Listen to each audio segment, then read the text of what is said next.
केंद्र सरकारने जे आयात शुल्क वाढवलेलं आहे, तर आयात शुल्क वाढवल्याबरोबर सोन्यामध्ये 10,000ने आणि चांदीमध्ये 15,000ने वाढ झालेली आहे. निश्चित ही अपेक्षित होती. ज्याप्रमाणे माननीय पंतप्रधान श्री मोदीजींनी आवाहन केले की गंगाजळीच्यावर इफेक्ट होत आहे, तर लोकांनी सोनं खरेदी 1 वर्षासाठी थांबवावी.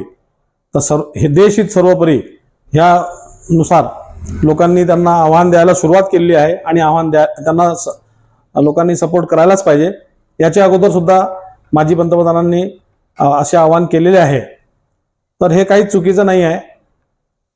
ॲक्च्युली सोन्यावर 15% आयात शुल्क होतं, परंतु आमचे जे वित्तमंत्री आहेत श्रीमती निर्मला सीतारामनजी यांनी 15%वरून 6%वर आणलं होतं आणि आम्हाला त्याचा खूप चांगला इफेक्ट मिळालेला होता, चांगली ग्राहकी वाढली होती.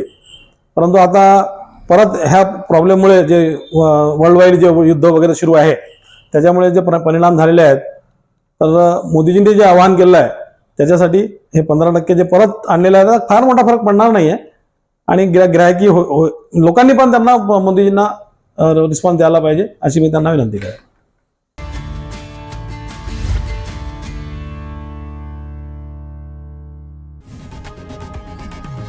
लोकशाही मराठी ऐका, पहा, जागरूक रहा.